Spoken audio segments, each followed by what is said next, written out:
Hey guys, Zach here with Minimalescapes, and today I want to share with you guys 3 tips that are going to help you grow your plants. Now, these tips aren't going to be super life-changing, they're not super secrets, but they're some basic tips that are going to help you along the way as you maybe run into some issues or struggle with growing plants. So, let's get into it. So, tip number 1 is going to be proper lighting. Now, I know that most aquariums, if you buy them in kits, they come with the LED lights, and most aquarium stores sell LED lights, and these are perfect. These work great. You just want to make sure that they are full spectrum, so as long as they have the white setting and they have blue, you're good. They're going to cover all of your lighting needs. However, that's not quite what I'm talking about when I talk about lighting. What I want to more focus on is the timing of lighting. So a lot of the time people struggle with balancing between having plants grow and then having algae grow, and I know that that can be sort of deterring to a lot of people. What I like to do is I like to start my lights on a bit of a shorter daylight time and a longer nighttime time. So I will start usually with 6 hours of light, and then the rest of the day it's dark. Then I might move up to 8, maybe even to 10 in a heavier planted tank. This way I can start growing the plants, and I can let the plants adjust to my tank without overloading them with light and giving the algae opportunity to grow. Right? Algae can just take over and it will outcompete the plants, no problem, if you are not on top of it. However, if you do scale up the light like that, you'll find that most of the time the algae won't grow as long as you're not giving the tank too much light. Now, another thing to consider with your tank and lighting is any light pollution.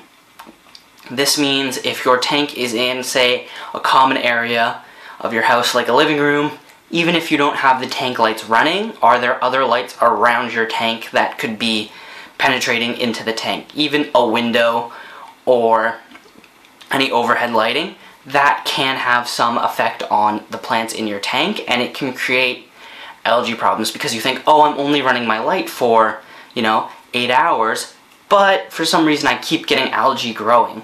So consider light pollution as well. Tip number 2 is going to be creating a substrate layer that can hold up to your plant's bioload.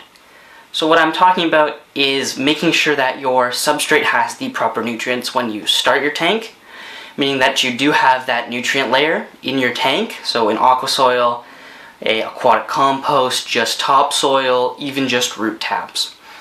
Making sure you have that starting foundation of nutrients when you do put your plants in, and then also ensuring that you have nutrients as your plant goes along.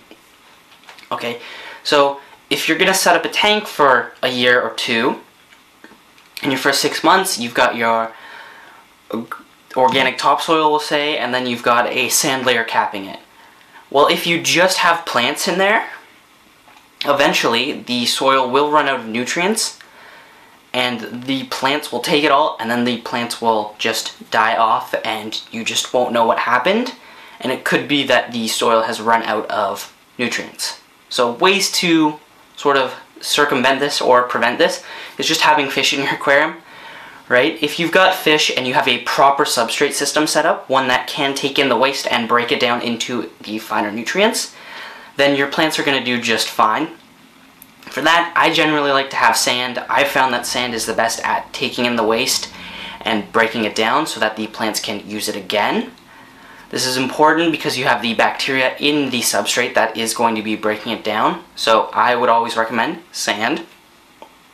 Another option that you do have, which is going to cost a little bit of money, is going to root tabs, right? If you've got plants and you notice that they're yellowing or they're just dying off and you've got some fish in there and you're just not quite sure what's happening, it could be a lack of nutrients and you want to add in something right at the base of the plant.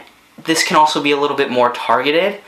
So with heavier root feeders like a jungle Amazon sword, you can put the nutrients a little bit closer to that so that it's got more nutrients than some other plants that don't require as much. My third tip is going to be the aquarium temperature. I know this was something that I struggled with a lot when I first started out, and it's something that I know can affect a lot of different aquariums.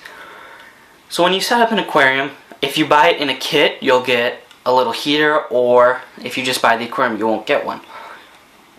You do want to make sure that your aquariums are in a good heat range.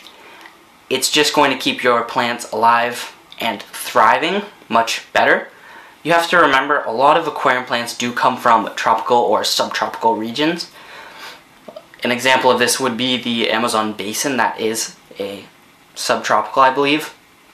You have to remember where all this stuff is coming from, or Africa or India. A lot of these places are tropical or subtropical, and the plants that I guess have been bred from there, like Amazon swords or Vallisneria or Crypts or Java fern or Anubias, anything from those subtropic regions does like the water a little bit warmer, so it's important to keep the temperature up, even if the plants are growing just fine.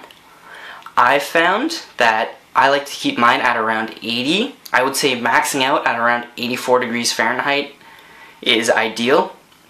I do keep mine at 80, and I've found not very many issues with this.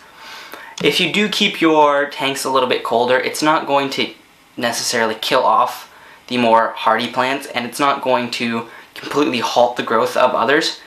If you keep it in the low 70s, you can still grow the plants, but just know that it is going to be, I would say, quite a bit slower.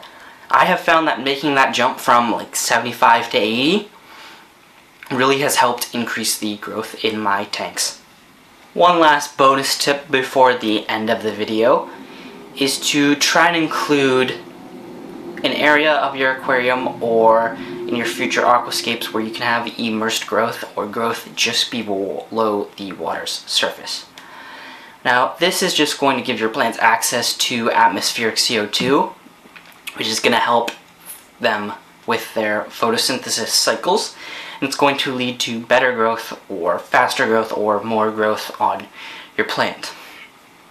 Now, for me, I have an aquarium where I can have the immersed growth, and it's helped me greatly. Hygrophila pinnidifida, I tried it multiple different times in a bunch of different aquariums, and it would just melt away every time. It was only when I did try it immersed that it really took hold, and it has been thriving ever since. Another example of immersed growth that most of you are going to be familiar with is any floating plant. Think about duckweed. It just takes over a tank. Why is that? Because it's technically growing immersed. It has access to the nutrients in the water, and then it has access to the atmospheric CO2, so it just thrives. Now, you don't have to take stuff up and out of the tank. You can try and include things that sit just below the surface of the water. To me, that means long stems that come up and sort of over the scape. Something like a val or a tall stem, right?